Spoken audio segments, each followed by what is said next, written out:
Hello and welcome. Today we are going to solve a very common but frustrating error for developers using Spring Boot and JPA, the no being named entityManagerFactory available error. This message essentially means Spring tried to set up its data persistence layer but failed to create a crucial component. The entityManagerFactory is the central piece that manages all your database entities. Spring Boot's auto-configuration is brilliant and usually creates this for you without any effort. When you see this error, it means that auto-configuration process was interrupted for some reason. So, let's break down the most common causes and how to fix them, one by one. First, you need to ensure you have the right tools in your project. The most common mistake is missing the necessary dependency. Go to your pom.xml if you're using Maven, or build.gradle for Gradle, and verify that you have spring.boot-starter-data-jpa. This starter package pulls in everything you need, JPA, Hibernate, and the core Spring data libraries. Without it, Spring has no idea you even want to use JPA, so it never tries to create the factory bean. The second major reason for this error is incorrect package scanning. Spring needs to find your components, specifically your repository interfaces and your entity classes. Your main application class, the one annotated with its Spring Boot application, automatically scans its own package and all subpackages. If your repositories or entities are located outside of this structure, Spring won't see them.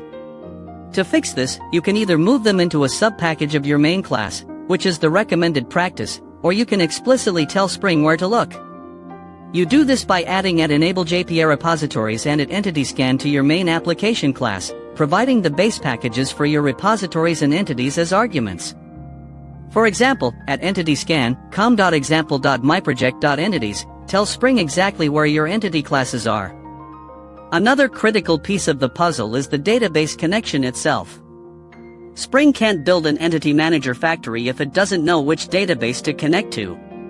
You must configure a data source. This is done in your application.properties or application.yml file. You need to provide at least 4 key properties: spring.datasource.url, spring.datasource.username, spring.datasource.password, and spring.datasource.driverClassName.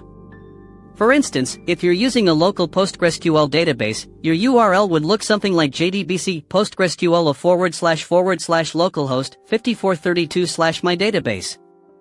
If you're just testing, using an in-memory database like H2 is a great option, and Spring Boot can often configure it with even less setup. So, to recap the fix: 1. Check for the spring-boot-starter-data-jpa dependency. 2. Ensure your Spring Boot application can scan your repositories and entities, or use @enable.jpa repositories and @entity_scan to point to them. 3. Confirm your application.properties file has a complete and correct data source configuration. By methodically checking these 3 areas, you will almost certainly resolve the no being named entityManagerFactory available error and get back to building your application. Thank you so much for watching. I hope this guide helped you solve this tricky Spring Boot error.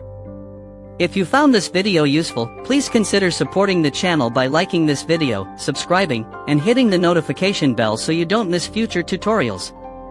Your support helps me create more content like this. See you in the next one.